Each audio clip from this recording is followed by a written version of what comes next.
know, Tisha, we're not only crying over the destruction of the temple, we are crying over the destruction of every Yid.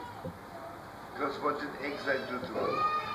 Exile took the best of our kids, the best of our kids, the best neshamas, the sweetest, and then but they can't find the Beis HaMikdash. They can't find the Holy Temple. And anyway, this is the story. Let me first sing the song and get into it. I'm sure you know that I'm singing Friday night.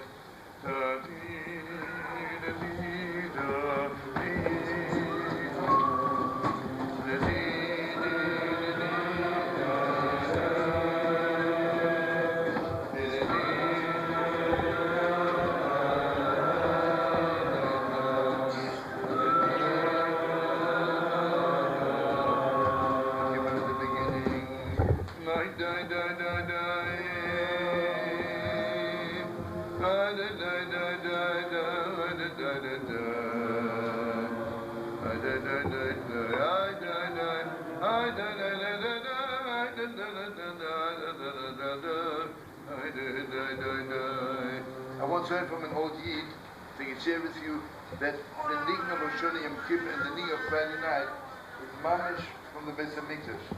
So I want you mamish to do it very softly. Ay Moshe miyadayim,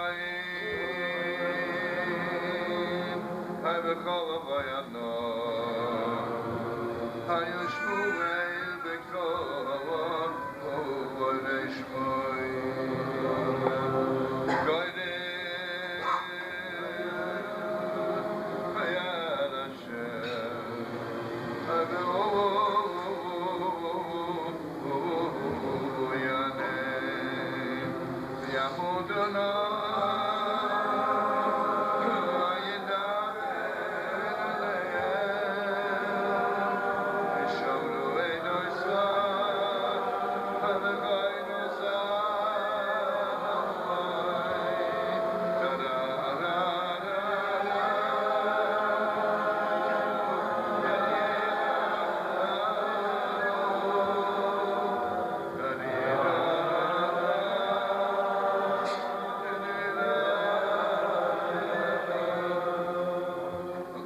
Concert in the city,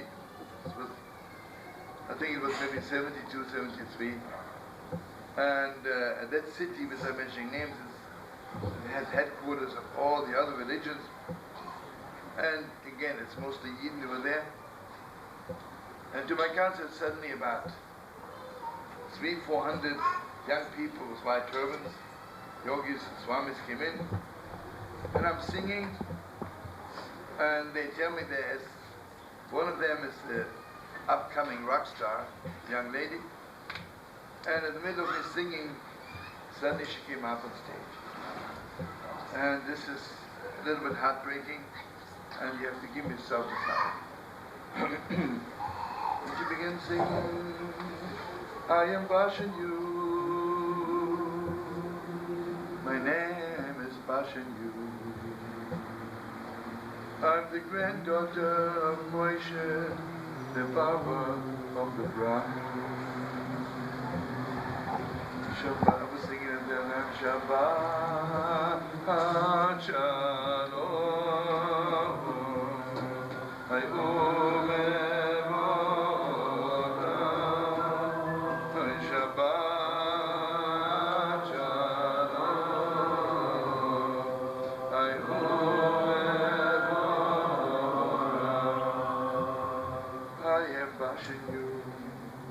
the granddaughter of Moshe the barber from the bride.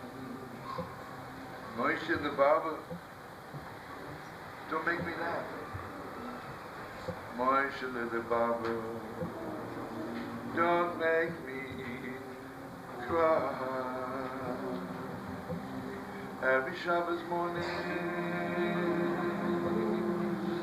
Shabbos morning, my Zayda woke me up, and he said, Bashanyu, Matthias is skin.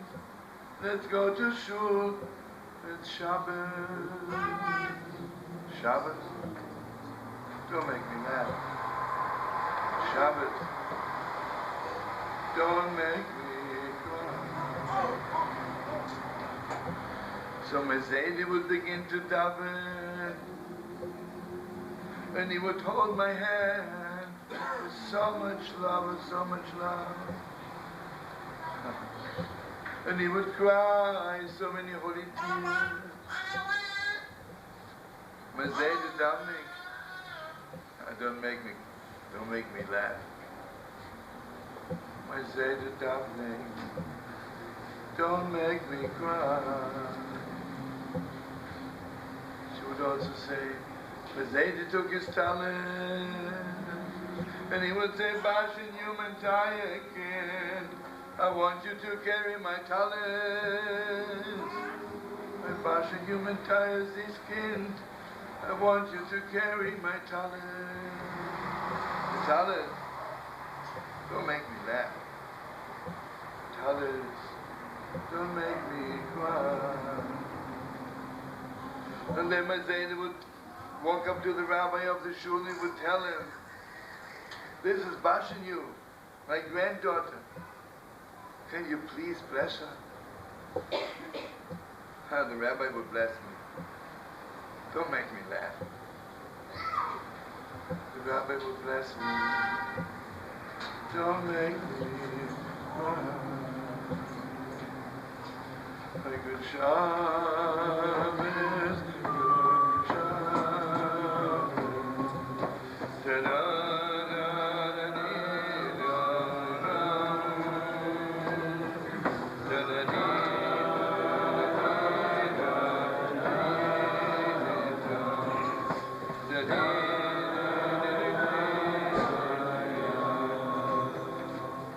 I don't think it's singing it 100% right. Thursday I think it's more right. I have to listen back to it. But I want you to know something which I forgot to mention on Thursday. So what happened to Bashanyu? Zaida obviously was a Zisayid, would go Shabbos morning to shul. Why didn't her father go to shul? See the old story. Her father completely broke away from Yiddishkeit. And then after her grandfather passed away when she was 8 years old, nobody took her to shul anymore. So she ended up as another religion. And I want you to know, you cannot imagine how much I'm crying inside when I think of Bashanyu. I was in touch with her for 2-3 years after that. And then suddenly someone she disappeared, and I hope I'm still waiting. Maybe one Friday night we go to the Holy Wall, and someone will tell me, you know, I am Bashanyu. My Zaida is marching the Baba from the Quran. Good Shabbos, good Shabbos, good Shabbos, good Shabbos, good Shabbos. I don't know if Mary remembers, I once played in a Lutheran college. And shouldn't happen. A Jew gave a few $1 million for the Lutheran college, which is actually have nothing against it, but they are sending out missionaries to the world. It's a school for missionaries. But this he gave a few $1 million for the Lutheran college under one condition, that every year one Jew should give a lecture. So that one year I was invited to give a lecture. And their mama's sweet kids, have nothing against them. They're learning to be missionaries. And I walk around to say hello to every future missionary, and suddenly I see a girl of 18 with one do it. I said to her, what are you doing here? I said, I'll tell you why I'm here. My parents want to wipe out everything Jewish from my heart. So they sent me here. So I said to her, so why do you still have a staff David? She says, because of my father. And then it was Thursday night, she was talking to me. And Mama, she was talking to me so long. About 1 o'clock at night, I said to her, well, what's your Baba doing now? I mean, is she alive? What's she doing? She looks at the watch and says, it's Thursday night, 1 o'clock. My Baba is up and baking challah. Then she says to me, you know something? I'll only marry a person who my Baba loves. And that's the sweetest thing.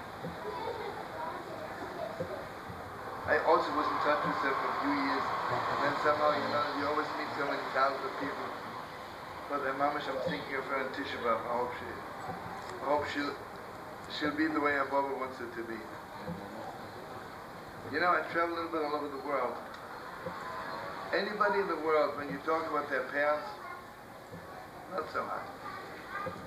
About their grandparents, less hard. When you meet a Yid, parents, not so hard. Baba and Zayde, they have tears in their eyes. The most estranged from Judaism. And here I want to share with you one more time on the web to Dhamma. The Gemara says, should never happen to anybody when a father dies, we should all live forever. But his father, the Zayd, is still alive. So Gemara here schneiden. And then the grandson inherits from his grandfather. So the Gemara says, is it that the grandfather that the father inherits in his grave from his father, and then gives it over to his son? Or can the grandson say, I'm coming directly to my grandfather? That's the Gemara. And now listen to this clear prophecy. The holy Rishna said, before Mashiach is coming, there'll be a whole generation who inherit nothing from their parents. But you know what they have? From their grandparents. What they have from their grandparents will not go via their parents. But the whole generation would say, I'm coming straight from my Zayde. Unbelievable. The only thing I can bless you and me, that our children should not have to say, I'm a Jew because of my grandparents. I bless you and me, our children should be able to say, I'm a Jew because of my father, because of my mother. And you know something? When God spoke to Yitzchak, he would talk to him in the voice of Avraham. When God spoke to Moshe, he would speak to him in the voice of Avraham. When he spoke to Avraham, he didn't speak to him in the voice of Terah. But when he spoke to Avraham, it sounded like his own voice. In the good old days, when they had the privilege of performing a wedding in the household of prayer, I would always bless them. I bless you. When God will speak to your children, you should be able to speak in your voice. Anyway, we should see the Binyan Beis HaMikdash, and it's crazy, like on Yom Kippur, Tisha B'Av also, at the end, you're not even hungry or thirsty anymore. Because right now we are getting out from the mikveh of Tisha B'Av, and when you come out from a bath and a shower, you feel refreshed. Can you imagine the mikveh of Tisha B'Av, the mikveh of the Beis HaMikdash, the Meah Shilayach, the mikveh of the Kohen Gadol? Awesome. And we should be privileged to sprinkle, we should be able to sprinkle this holy water of Tisha B'Av all over the world. Every Yid, the whole world. Friends, you think the world is crazy? The world is maybe bad, but not crazy. You know how hungry the world is? How hungry the world is. I remember once I walked with a Chassidish Yid in Paris, and he was telling me, Yid are so holy, the Goyim are so bad. We walked late at night on Pigalle. Pigalle, I don't have to tell you, anybody has been there. I said, do me a favor, look at the eyes of the people. Can't you see how hungry they are for something holy? They don't know what to do, so they do everything stupid. But Gewalt is the word hungry. And I want you to know something very deep. Why is Tisha B'Av? Why are we fasting? Why are we so thirsty? Just to give us a taste how thirsty the world is. How thirsty the world is. And Mamash, God should give us, Mamash, the best water. On one day, mamish, living water will come out of every corner from Yerushalayim, of every corner of every Yid, and we should feed the world.